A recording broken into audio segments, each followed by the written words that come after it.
you ever noticed that in many parts of Orange County, $850,000 to $900,000 barely gets you a small three-bedroom house built in the 60s, and after spending almost $1 million, you might only collect around $3,600 to $3,900 per month in rent. Now compare that to another market about 1.5 hours away.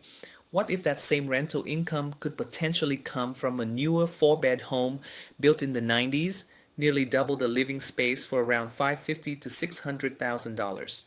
That's exactly why more investors are paying attention to Palmdale.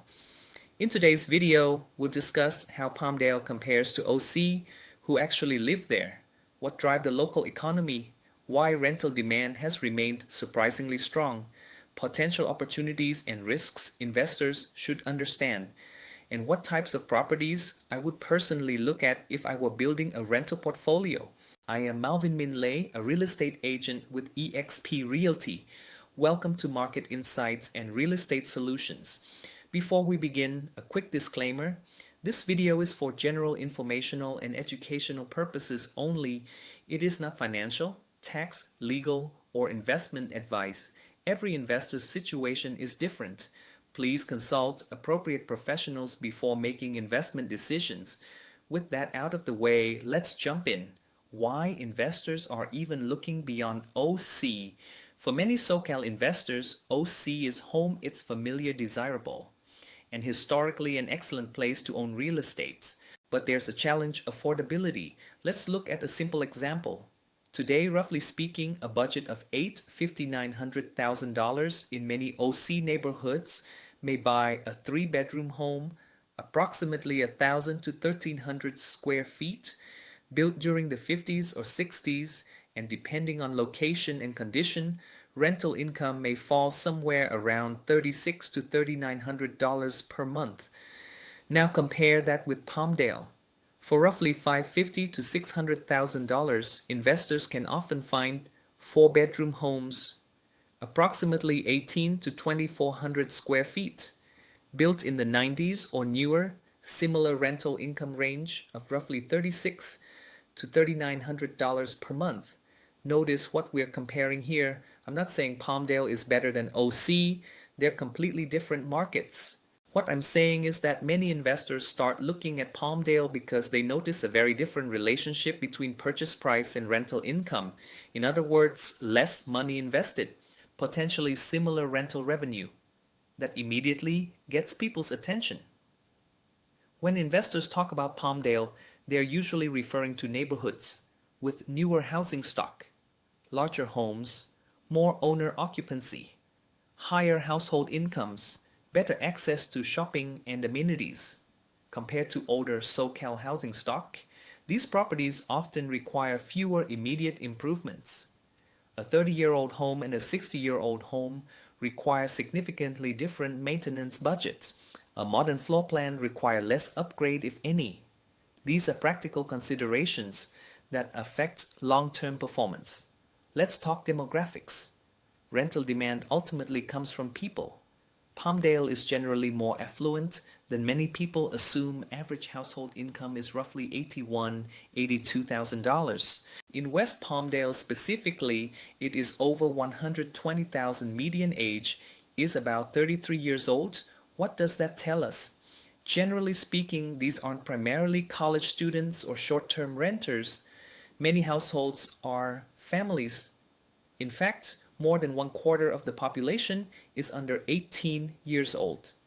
That's an important statistic. Why? Because families tend to value stability, seek more bedrooms, larger yards, access to schools, longer tenancy periods. Those characteristics can be attractive for investors. Again, every tenant is different, but many investors prefer renting to stable households that intend to stay longer. Palmdale tends to fit that profile better. But what really drives housing market jobs? No matter how beautiful a neighborhood looks, if there aren't jobs, tenants won't stay very long. When people think of SoCal employment centers, they usually think Irvine, Los Angeles, Long Beach, Anaheim. Few people think of Palmdale, but that's a mistake. Palmdale has long been connected to aerospace and defense industries. Many residents work in industries related to aircraft manufacturing, defense contractors, government-related operations. These are often skilled positions, relatively stable positions, which support housing demand. When evaluating rental markets, investors should ask, who is paying the rent?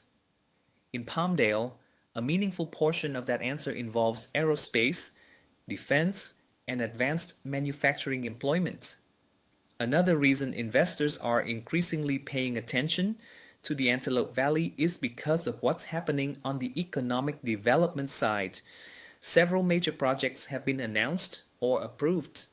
One example is the Palmdale Aerospace Incentive Program, which created 800 plus new businesses last year, 11 million square feet of industrial space approved.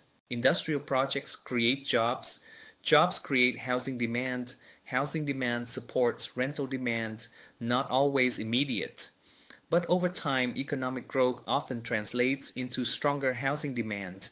Another project attracting attention is the AV Commerce Center, the largest industrial developments ever proposed in LA County. 9 millions of square feet, $1.2 billion in expected build-out. Not every proposed project automatically delivers every promised benefit. However, projects of this size signal that institutional investors and major developers are willing to commit significant capital to the area. That's worth paying attention to. Another project investors frequently mention is Trader Joe's distribution facility. 1 million square feet of food assembly and distribution, supporting up to 1,000 jobs. One project alone won't transform an entire housing market, but when multiple projects are occurring simultaneously, investors see a pattern. Let's walk through a hypothetical example. Imagine investor A purchases an $875K home in OC. The property rents for $3,800 per month. Now imagine investor B purchases a $570K home in Palmdale, which also rents for a similar amount. Obviously, taxes, insurance, maintenance, financing, vacancy, and many other factors matter. This is not a complete investment analysis, but notice the difference in monthly.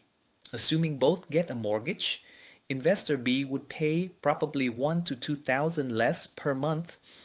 That could be a difference between positive and negative cash flow and the opportunity to expand their portfolio. Another example. Let's imagine someone living in OC who wants to buy their first rental property. A 20% down for a $900,000 house in OC would be $180K, and that does not count the closing costs. Yet, Palmdale offers a lower barrier to entry, $70K lower. For many small investors, affordability is what allows them to begin at all. And that's why markets like Palmdale continue appearing on investor radar. Now let's discuss risks, because every market has them. First, appreciation is not guaranteed. Some investors see industrial projects and immediately assume prices will skyrocket. Real estate rarely works that way. Markets move in cycles. Second, Palmdale homes move slower than OC markets. Third, investors should always evaluate property condition, neighborhood vacancy assumptions, maintenance reserves. Never buy based solely on a headline or a YouTube video. Always perform your own due diligence. If I were evaluating buy and hold opportunities in Palmdale, I would generally focus on 4-bedroom homes, 2.5 bathrooms at least, built in the 90s or after, at least 1,800 square feet, located in established neighborhoods. Why? Because that's often where family renters favor. These homes tend to appeal to a broader tenant pool, meaning flexibility when leasing. So what's the big takeaway from today's video? Palmdale isn't trying to be OC. They're different markets, serving different purposes. But for small, SoCal investors, Palmdale offers something that's increasingly rare: the opportunity to buy a relatively modern home at a price point accessible, while potentially generating rental income comparable to much more expensive markets. Add in family-oriented demographics, aerospace employment, new economic development projects. Will every property be a great investment? Of course not. Will every project succeed exactly as planned? Probably not. But Palmdale deserves a closer look.